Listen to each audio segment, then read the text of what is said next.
Alright, so welcome back. I guess this is Shortbus Part 2, where I go and prove that the build works by beating something up.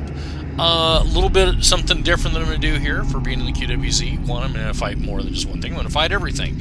Specifically, I'm going to fight everything that you would do as a mission as part of the QWZ dailies. And I'm going to solo them, and also I'm going to be using Unstoppable in the offensive, melee offensive build, form, whatever the heck you call that, stance. And instead of using like Defiance or Regeneration or some other defensive means to make it a little bit easier to go through the QWZ. Now I realize I'm going to be using a ton of defensive combo because I'm playing off the mechanic that says I get damage absorption as I'm fighting. Plus, just the general build of this character already has a ton of defense, so why not go ahead and play into the offense? Okay, and we're going to go ahead and start off with the horrors here, and since I have the ammo, I can actually do the ammo inventory thing here solo. Now, one of the things that's tricky about this battle when you are by yourself is that you want to, or at least I want to, take down both groups at about the same time. So that means I need to keep track of who the placeholders are, or at least one placeholder for each group. Now, ideally, you figure out, okay, one of those little guys over there is obviously the part of that group, and that little guy is over there in that group.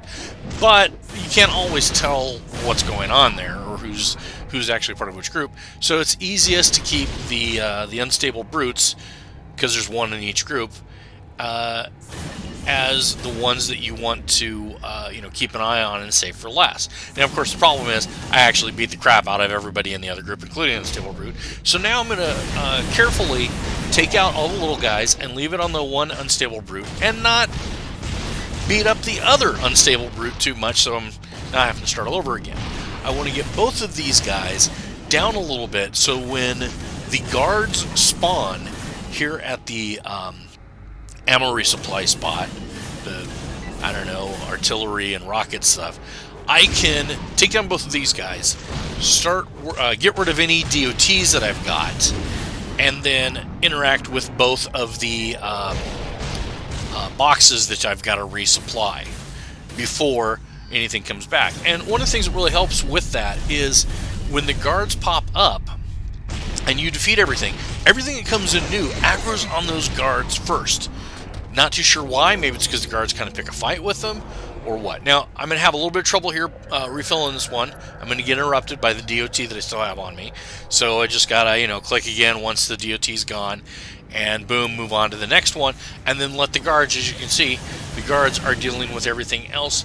And then I can get this last one done, and I'm out of here, and I can move on to the next one. But we're not doing that. I'm just doing one encounter of each of the different things that you can fight here in the QWZ. Alright, so next we're going for Ending the Nightmare, which means we're going to be fighting a lot of stuff kind of south of where most of the horrors that you do the other missions for are at. So we're just going to jump right in. That's how good this build is. A lot of it's also gear and such. If I was running around in, say, Heroic or other purple gear, or definitely in blue gear, I would be maybe a little bit more cautious.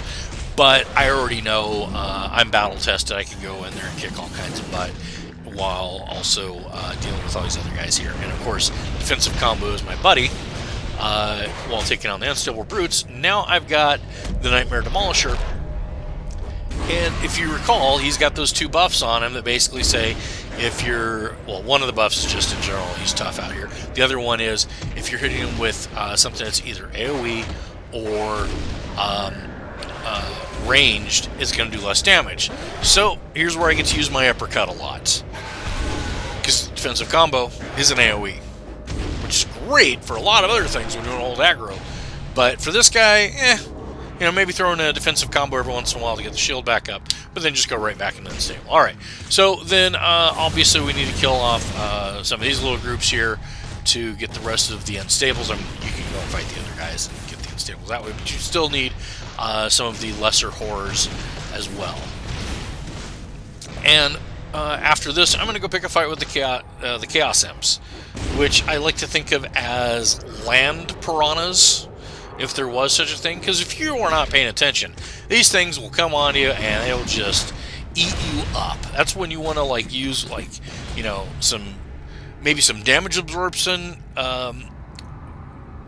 close-in attacks or something, or you just want to make sure you get a whole bunch of AoEs going around you real fast before they can come in and snare you and other things. Alright, so that takes care of Into the Nightmare type stuff. So now we got to go over to the Temple of the Forgotten Gods.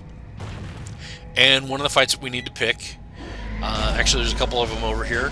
This one here is for the Soul Torturers. Now what I'm going to try to do, unsuccessfully, although I've done it successfully so many times, is I'm going to use the chain to bring everybody in together, and then that way all I got to do is combo and I hit all three of them, plus their summoned minions, and it's great stuff. But it just, for whatever reason, that one Soul Torturer is just being a jerk. I don't know. So we're just going to go ahead and kick everybody's ass anyways.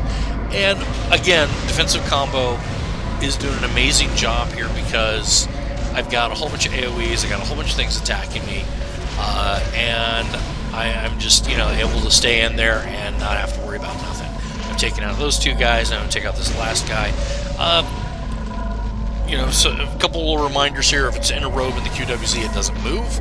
It also can drop stuff for the Secrets of the Shadow Cult mission, which is actually one of the ones I've got, which is why I've got all these exclamation points. I don't have the Soul Torturer mission, so I can't free the person who's in prison there. I'll have to get you tomorrow or something. I'm not sure if it's tomorrow or the next day, but whatever. So that's how to take care of not just Soul Torturers, but, you know, also another way to get the Secrets of the Shadow Cult. Alright, so another one we got to do is we've got to do Dark Disciples. And so, you know, there's a couple guys out here specifically called Dark Disciples. You got to defeat 5 of those guys. And again, purple things don't move. So one tactic that you can use here is move. Pick a fight with everybody else. Go around to, like, say, the other side of that little thing there that's got a Secret of the Shadow Cult in it. And everything else will follow you, and then you want to, you know, eventually once you defeat all those things, you can finish him off. He doesn't have his friends with him. He's still kind of nasty, though. Something else, when you're in here and you see a brood mother, I tend to go for them first. And the reason being is that they've got a nasty buff that they will put on anything. They don't care. They'll put it on the purple robe guys. They'll put it on anything and just turn it into something nasty. And the next thing you know, you're sitting there going, why am I dead? What happened? Something really got buffed good is what happened.